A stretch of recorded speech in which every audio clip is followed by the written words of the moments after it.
Bismillahirrahmanirrahim. Assalamu alaikum. Welcome to another video lecture on the topic of respiration in human. Basically हमने respiration के chapter start किया था Sargodha board की biology part 1 यानी 11th की biology से, और हम रेस्पिरेशन के हवाले से डिफरेंट चीज़ों को डिस्कस कर चुके हैं। इस लेक्चर में हमने ह्यूमन की रेस्पिरेशन पढ़नी है, तो पहले हम स्ट्रक्चर्स को डिस्कस करेंगे कि क्या होते हैं और किस तरह के सीक्वेंस होते हैं स्ट्रक्चर के, कैसी अरेंजमेंट होती है या क्या कंपोजिशन है। फिर हम इसके फिजियोलॉजी यानी एग्जैक्ट पॉइंट पे जाएंगे कि ये वर्किंग कैसे करते हैं या रेस्पिरेशन कैसे होती है। So let's start our lecture.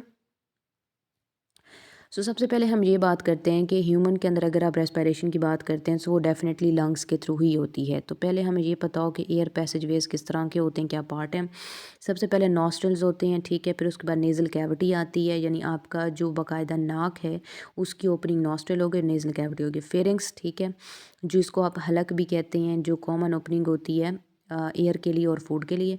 फिर लेरिंग्स, फिर उसके बाद ट्रैकिया जो सेंटर में बिल्कुल मौजूद है। फिर ब्रोंकाई लेफ़्ट और राइट, ठीक है, और इसके साथ लंग्स एसोसिएटेड हैं, और लंग्स में जाके ब्रोंकाई डिवाइड करते हैं तो ब्रोंकियोल, और एंडिंग किसकी होती है एल्वियोलर डक्ट पर, जो कंबाइन करते हैं तो उस पूरे को आप एल्वियोलर सैक कहते हैं। सो नेज़ल कैविटीज़ की अगर आप बात करते हैं, ठीक है, सो नेज़ल कैविटी क्या होती है कि ये म्यूकस लाइंड होती है, क्योंकि ये म्यूकस मेम्ब्रेन से बनी होती है। कि नेज़ल कैविटी की अगर आप इंटरनल लाइनिंग की बात करते हैं, यानी नाक के अंदर की तरफ के हिस्से की आप बात करते हैं, तो वो सारी म्यूकस मेम्ब्रेन है जो सिलिएटेड एपिथेलियम से बनी होती है। और नेज़ल कैविटी जो है, जैसे ही हम कहते हैं कि जो नेज़ल बोन होती है ना, इसकी वजह से नेज़ल कैविटी अंदर 3 जगह ओपन होती है। ये 1, 2 और 3 ये ओपनिंग्स आपको नज़र आ रही होंगी कि अंदर 3 जगह जो है इसकी 3 ओपनिंग्स होती हैं हर एक की। अब एयर जैसे नेज़ल कैविटी से अंदर एंटर होगी, नॉस्ट्रल में जाएगी, यहाँ से जितने भी डस्ट पार्टिकल्स होंगे तो वो ट्रैप किए जाएंगे हेयर की मदद से, और म्यूकस जो होगी नॉस्ट्रल में, ठीक है, वो वहाँ से गुजरेगी। तो एयर पार्टिकल्स जो हैं जितने भी वहाँ पे, अगर कोई ऐसा हार्मफुल पार्टिकल है या कोई भी डस्ट पार्टिकल है, तो एयर और म्यूकस, सॉरी म्यूकस के हेयर और यानी म्यूकस और हेयर्स की वजह से जो है ट्रैप कर ली जाएगा। फिर एयर जब यहाँ नेज़ल कैविटी से गुजरेगी तो ये इसको मॉइस्चराइज, वार्म और फिल्टर भी कर लिया जाएगा, और म्यूकस मेम्ब्रेन इसको मॉइस्चराइज कर देगी। अब जो नेज़ल कैविटी है उस वो रीजन चला जाता है थ्रॉट या फेरिंग्स में, जिसमें 2 इंटरनल ओपनिंग्स है। अब फेरिंग्स जो होती है ये एक मस्कुलर लाइंड एक स्ट्रक्चर है जिसमें म्यूकस लाइंड होती है। यहाँ से एयर चैनलाइज हो जाती है फेरिंग्स से लेरिंग्स की तरफ, यानी रेस्पिरेटरी ट्रैक की तरफ। अब ये जो लेरिंग्स होती है इसको हम कहते हैं वॉइस बॉक्स। लेरिंग्स एक कार्टिलेजिनस स्ट्रक्चर है जिसमें अपर एंड पर जो कि ट्रैकिया के अपर एंड पर, जैसे अगर आपको मैं यहाँ पे दिखाऊं, ठीक है, तो ये क्या है, नॉस्ट्रल है, ये नेज़ल कैविटी हो गई, और ये सारी इसकी क्या है कि 3 ओपनिंग हैं जो आपको मैंने अभी दिखाई है, जो आपको यहाँ पे नज़र आ रही हैं, ठीक है। फिर उसके बाद हम आ जाते हैं कि ये जो आपको रीजन नज़र आया था ये फेरिंग्स का था, ये लेरिंग्स पड़ा हुआ है बिल्कुल टॉप पर, और इसके साथ क्या है ट्रैकिया, और नीचे ये कहाँ पे लेके जा रही लंग्स की तरफ, ठीक है, इस तरह से आपको नज़र आ रहा है। अब हमने ये कहा है कि लेट्स से फॉर एग्जांपल कि ये हम बात कर रहे हैं कि लेरिंग्स हैं, और इसके नीचे ये आपको ट्यूब की तरह के एक स्ट्रक्चर ट्रैकिया नज़र आ रहा है। ट्रैकिया इस तरह से 2 हिस्सों में डिवाइड कर जाती है पहले तो, जिसको आप ब्रोंकाई कहते हैं, सिंगल के लिए ब्रोंकस, 2 हैं तो ब्रोंकाई। और यहाँ पर भी जो है लंग्स एसोसिएटेड होंगे इसके साथ, और यहाँ पर भी इस साइड पे भी क्या है कि लंग्स एसोसिएटेड होगा। और लंग्स में जाके ये फर्दर आगे डिवाइड कर जाते हैं, जिसको हम नाम कह देते हैं ब्रोंकियोल का, और एक सैक बनाते हैं जिसको हम एल्वियोलर सैक कह रहे हैं। और एल्वियोलर सैक के अंदर जब यही चीज़ जा रही है तो हम इसको एल्वियोलर डक्ट भी कहते हैं। ये थी जी सारी अरेंजमेंट। अब हम ये कह रहे हैं कि जो लेरिंग्स होती है वॉइस बॉक्स, ये कार्टिलेजिनस स्ट्रक्चर है जो इसके अपर एंड पर मौजूद है। इसमें 2 कार्टिलेजेस होती हैं, एक है ग्लॉटिस जो कि इसकी अपनी ओपनिंग होती है, और एक है एपिग्लॉटिस जो इसको कवर करती है। एपिग्लॉटिस एक मस्कुलर हिंज लाइक एक्शन करती है कि इसको लिड की तरह ऑटोमेटिकली जो है ना कवर कर देती है। जैसे आप स्वॉल्विंग करते हैं यानी खाना निगलने की कोशिश करते हैं, तो एपिग्लॉटिस लेरिंग्स को बंद कर देती है ताकि फूड या लिक्विड यहाँ पे ना जाए। ओपनिंग ऑफ फेरिंग्स हमने अभी बात की है, सॉरी लेरिंग्स, तो वो क्या है ग्लॉटिस है, ये भी म्यूकस लाइंड होती है। ग्लॉटिस म्यूकस मेम्ब्रेन, ग्लॉटिस के अंदर जो म्यूकस मेम्ब्रेन है वो स्ट्रेच होती है इस तरह से। फॉर एग्जांपल कि हम ये कहते हैं कि एक क्रॉस सेक्शन जो है, लेट्स से कि ये हमारे पास एक क्रॉस सेक्शन है किस चीज़ का, लेरिंग्स का, ठीक है। लेरिंग्स का ये क्रॉस सेक्शन है, तो इस तरह से जो है बिल्कुल लॉन्गिट्यूडनल एक्स में इस तरह के काइटिनस स्ट्रक्चर होता है, जिसको हम नाम देते हैं वोकल कॉर्ड्स का। तो ये 2 वोकल कॉर्ड हो गए, ये 2 हो गए, टोटल कितने हो गए, टोटल 4 वोकल कॉर्ड्स होती हैं, और इसमें ये सारा गैप मौजूद है। अब क्या होता है कि एयर एक दफ़ा तो जहाँ से ज़ाहिर है गुजरेगी सेंटर में से, तो तब भी ये वाइब्रेट करेंगे। दूसरी बार जब आप एक्सपायर करते हैं तो एयर बाहर जाएगी, तो फिर भी ये क्या होगा कि इसी तरह से मूवमेंट करते हैं। तो हम ये कहते हैं कि क्या है कि फिब्रस बैंड्स होते हैं टू थिन एजेड, टू हमने बात की ना लेफ्ट राइट, तो दो जोड़े हो गए, ठीक है। टोटल टू होते हैं। टू जो है वोकल कॉर्ड्स होते हैं जो वॉइस प्रोडक्शन में इन्वॉल्व होते हैं, कैसे जब एयर गुजरती है ये वाइब्रेशन करते हैं। फिर उसके बाद हम ये कहते हैं कि ट्रैकिया या जो विंड पाइप होता है ये एक ट्यूबुलर स्ट्रक्चर है वेंट्रल टू इसोफेगस, यानी इसोफेगस से आगे, कि आगे की तरफ जो होता है वो ट्रैकिया और पीछे की तरफ जो है तो वो इसोफेगस है। ये एक्सटेंड करता है चेस्ट कैविटी में, थॉरैक्स रीजन में, जहाँ पे ये डिवाइड करता है। तो फिर उसके बाद क्या होता है कि लेफ्ट और राइट ब्रोंकाई, अगर सिंगल होता तो हम ब्रोंकस कहते हैं, लेफ्ट और राइट दो हैं तो ब्रोंकाई का है। फिर उसके बाद जो ट्रैकिया होती है ना, इसमें C shape cartilage ring like structures होते हैं जो ट्रैकिया को कोलैप्सिंग से बचाते हैं, ठीक है। तो ये कोलैप्सिंग से बचाएंगे और ये फर्दर आगे भी डिवाइड कर जाएगी। जैसे फॉर एग्जांपल मैं आपको यहाँ पे दिखा दूँ, लाइक हमने ये कहा है कि ये हमारे पास जो है ना वो ट्रैकिया का रीजन है जो आगे डिवाइड कर है। अब मैं सी शेप दिखाने की कोशिश कर रही हूँ कि रिंग इस तरह से बना होता है सी की तरह का आधा, ताकि बॉडी की जो मेन लेयर ट्रैकिया के साथ लग रही है तो उसकी वजह से ट्रैकिया जो है कोलैप्स ना हो सके या डैमेज ना हो सके, ठीक है। तो ये सी शेप कार्टिलेज होती है। फिर अच्छा ये डिवाइड करती है आगे, तो हम ये बात करते हैं कि ब्रोंकाई जो है ना लेफ्ट स्मॉलर ब्रोंकाई में डिवाइड कर जाती है। ब्रोंकाई जब इसका डायमीटर लेस देन 1 मिलीमीटर रहता है तो उसी को हम नाम क्या देते हैं, ब्रोंक्यूल का।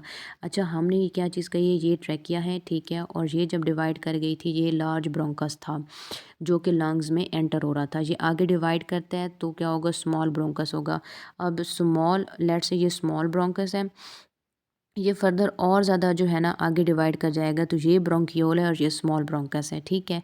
सो ये क्या होता है कि ये ज़रा थिक है, वाइड है, और ये क्या होता है लेस देन 1 मिलीमीटर जो है या इससे भी कम हो सकता है, तो इसको हम ब्रोंकियोल कहते हैं। तो ब्रोंकाई जो होती हैं इनके अंदर भी सेम, ब्रोंकाई के अंदर भी सेम सी शेप रिंग्स होती हैं और प्रोग्रेसिवली ये उसको बचाते हैं, ठीक है। और लेकिन जो ब्रोंकियोल्स होते हैं ना उनमें रिंग्स या कार्टिलेज नहीं होते, क्योंकि ब्रोंकियोल स्मूथ मसल के बने होते हैं, स्मूथ सर्कुलर मसल्स के बने होते हैं, ठीक है। और फिर उसके बाद हम ये कहते हैं कि ब्रोंक्यूल जो होते हैं ये आगे जब डिवाइड और रीडिवाइड करते हैं तो एक स्ट्रक्चर होता है जिसको हम एयर सैक कहते हैं। अब इस तरह से कि ये लेट्स से फॉर एग्जांपल क्या चीज़ है, ब्रोंक्यूल है, और ये एक स्ट्रक्चर है जिसको एयर सैक या एल्वियोलर सैक कहा है। और यहाँ पर इस तरह के जो है ना इसके साथ छोटे बॉल लाइक स्ट्रक्चर मौजूद होते हैं जिसको हम एल्वियोलाई कहते हैं, और सारा इसके ऊपर ब्लड कैपिलरीज इसको सराउंड करते हैं, लाइक हम इसकी बात कर रहे हैं, ठीक है। ये इस तरह का एक स्ट्रक्चर होता है। सो ओवर लाइंग हम ये कहते हैं कि एल्वेलाई जो होती है ये रिचली सप्लाइड है ब्लड कैपिलरीज से, और साइट होती है गैशियस एक्सचेंज के लिए। तो आपने ये याद रखना है कि यहाँ पर जो एयर सैक्स होते हैं वो फंक्शनल यूनिट है लंग्स का, और गैशियस एक्सचेंज हो कहाँ पे रही है, इसी एयर सैक के अंदर मौजूद एल्वेलाई में। और लंग्स जो होती हैं ये क्लोज्ड सैक होती हैं जो कनेक्टेड होते हैं आउटसाइड बाय ट्रैकिया और नॉस्ट्रल, यानी लंग्स का ज़ाहिर है ट्रैकिया वाला रास्ता है, नॉस्ट्रल वाला तो वहीं से कनेक्शन है इसका इन्वायरमेंट के साथ। लंग्स बहुत ही स्पॉन्जी नेचर के होते हैं और इनमें मिलियंस ऑफ एल्वेलाई होती हैं। लंग्स चेस्ट कैविटी में मौजूद है और चेस्ट कैविटी जो होती है उसको बाहर से रिब्स और मसल सराउंड करते हैं, इंटरकोस्टल मसल, ठीक है, रिब्स उनसे बनी होती हैं। अब जो फ्लोर है चेस्ट कैविटी का उसको हम नाम देते हैं डायफ्राम, जो यहाँ पे आपको पर्पल कलर का नज़र आ रहा है नीचे, इसको हम डायफ्राम कहते हैं। डायफ्राम शीथ है बेसिकली स्केलेटल मसल की जो लंग्स की मूवमेंट में हेल्प करती है, वो भी हम पढ़ेंगे तो आपको समझ आ जाएगी कि कैसे मूवमेंट में हेल्प करती है।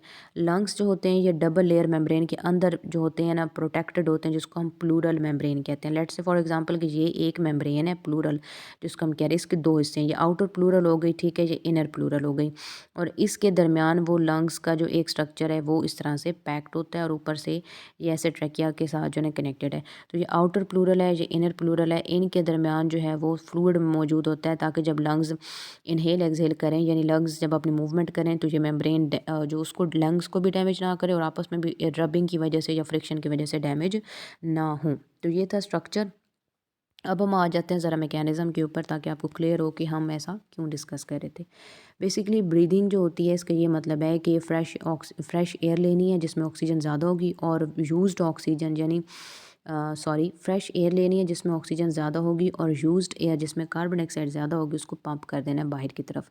तो इंस्पायरेशन में ये होता है कि आप जो है ना ऑक्सीजन को इनहेल करते हैं, और एक्सपायरेशन में क्या होता है कि कार्बन डाइऑक्साइड को आप रिलीज़ करते हैं। तो रेस्टिंग स्टेज पर ब्रीदिंग 15 to 20 मिनट्स पर मिनट इन ह्यूमन होती है, 15 to 20 टाइम्स पर मिनट। कुछ बुक्स में 16 to 20 टाइम्स पर मिनट इन ह्यूमन भी लिखा हुआ है, कोई बात नहीं, एक ही बात है, ठीक है, कितना फ़र्क नहीं है। और इसके अलावा अब हम ये देखते हैं कि इन 3 पॉइंट्स का हमने समझना बहुत ज़रूरी है। पहली बात, लंग्स स्पॉन्जी नेचर के होते हैं और ये कभी भी खुद पुल नहीं करते, एयर को पुल और पुश नहीं करेंगे, बल्कि इंस्पायरेशन में ये एक्सपेंड करेंगे, इनमें वैक्यूम क्रिएट होगी तो हवा से भर जाएंगे, और एक्सपायरेशन में इन पर प्रेशर पड़ता है, ये पैसिव कॉन्ट्रैक्शन करते हैं तो हवा बाहर चली जाती है। ठीक है। चेस्ट कैविटी का जो फ्लोर था डायफ्राम, वो मस्कुलर शीथ है और ये इसी की डोम लाइक होता है। जब ये रिलैक्स होगा, जब कॉन्ट्रैक्ट करेगा तो लेस डोम लाइक होता है। इसी की मूवमेंट से लंग्स को हेल्प होती है इंस्पायरेशन एक्सपायरेशन में। वॉल जो है चेस्ट कैविटी की, वो रिब्स और इंटरकोस्टल मसल से बनी होती है, और ये मसल जो होती हैं रिब्स के दरमियान, इंटरकोस्टल मसल, ये एलिवेट करते हैं और ये मसल जो होती हैं बहुत ही इंपॉर्टेंट रोल प्ले करते हैं। अभी हम इंस्पायरेशन देख लेते हैं किस तरह से होती है। इंस्पायरेशन में क्या होता है, इसमें ऑक्सीजन अंदर लेकर जानी है। तो होता ये है कि ये जो आपको रिब्स नज़र आ रही हैं, ये रिब्स ऊपर की तरफ उठती हैं। ठीक है। रिब्स क्या करती हैं कि फॉरवर्ड और अपवर्ड, ये क्या करती हैं, फॉरवर्ड, ठीक है, और अपवर्ड जो है ना ऊपर की तरफ उठती हैं, और डायाफ्राम जो होता है ये नीचे की तरफ उठता है। अब होता क्या है कि ये अगर इस तरह की शेप थी और ये स्ट्रक्चर नीचे आता है, लाइक हम कह रहे हैं कि ये डायफ्राम है जहाँ पे लंग्स, अगर ये स्ट्रक्चर नीचे आएगा तो आप खुद सोचें कि ये स्ट्रक्चर इस तरह से जो है हो जाएगा, तो एक कैविटी इस तरह से बन जाएगी। तो लंग्स के अंदर एक कैविटी एक वैक्यूम बन जाती है, जिससे क्या होता है कि एयर जो है ना आसानी से वो अंदर की तरफ आ जाती है, तो इंस्पायरेशन हो जाती है। यानी आसानी से क्या होती है कि एयर अंदर की तरफ आ जाएगी। इस प्रोसेस को हम इंस्पायरेशन कह रहे हैं। कि जैसे क्या होता है कि लंग्स की जो रिब्स हैं ये अपवर्ड और फॉरवर्ड मूव करेंगी, डायफ्राम नीचे मूव करेगा, लंग्स में एक वैक्यूम, एक कैविटी क्रिएट हो जाएगी और हवा आसानी से जो वो अंदर की तरफ आ जाएगी। अब एक्सपायरेशन में क्या होगा, डायफ्राम ऊपर की तरफ मूव करेगा तो लंग्स पर नीचे से प्रेशर पड़ेगा, यहाँ से प्रेशर पड़ेगा। ठीक है। रिब्स अंदर की तरफ यानी बैकवर्ड मूव करेंगी और डाउनवर्ड मूव करेंगी तो ऊपर से भी प्रेशर पड़ जाएगा, ऊपर से भी प्रेशर पड़ रहा है, नीचे से भी प्रेशर पड़ रहा है, तो हवा जो है उस पर प्रेशर पड़ेगा और हवा बाहर चले जाएगी। इस मैकेनिज्म को हम एक्सपायरेशन कहते हैं। यानी इंस्पायरेशन में जो स्टेप हुए हैं ना, उसका टोटली ऑपोजिट जो है वो एक्सपायरेशन होती है।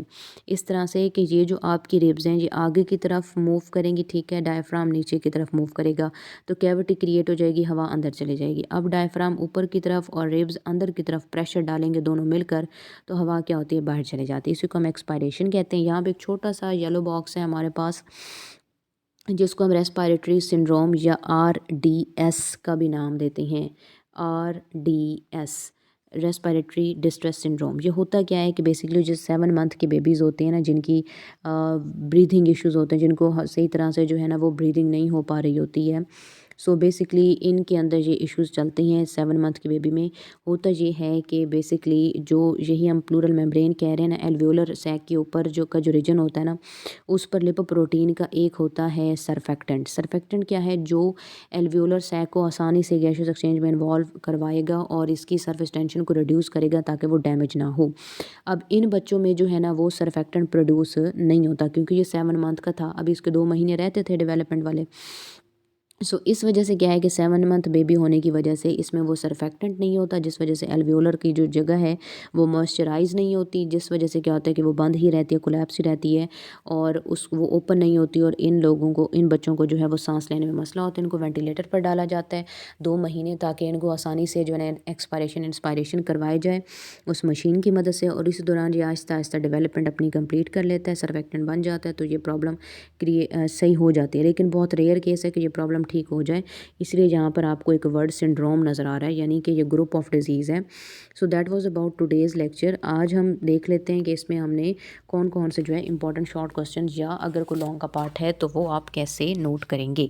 सो यहाँ से आपको पहला जो शॉर्ट क्वेश्चन आता है, what is larynx, why is it important during swallowing. ठीक है, कि लेरिंग्स क्या होता है, ये क्यों ज़रूरी है स्वॉल्विंग में। दूसरी क्वेश्चन क्या है, short question, what are vocal cords, write their function.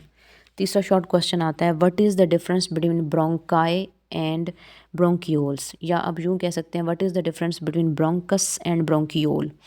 फिर आता है define alveoli, give its function. Define alveoli, give its function. फिर उसके बाद आता है what are diaphragm and pleural membrane. What are diaphragm and pleura, sorry, what are diaphragm and pleura, give their role. एक और शॉर्ट क्वेश्चन आता है, what is the difference between diaphragm and pleura.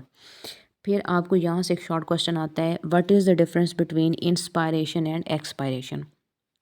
ठीक है, या यूँ भी आ सकता है how would you compare inspiration with expiration. So ये आपके शॉर्ट क्वेश्चन ही बेसिकली यहाँ से आएंगे, आपको लॉन्ग क्वेश्चन ऐसा चाहता नहीं है यहाँ से। सो शॉर्ट ही आपने प्रिपेयर करना है यहाँ, तो आपके लिए आसानी होगी। आई होप कि आपको ये लेक्चर जो है वो अच्छे से समझ आया होगा। Till the next video lecture, wish you all the very best.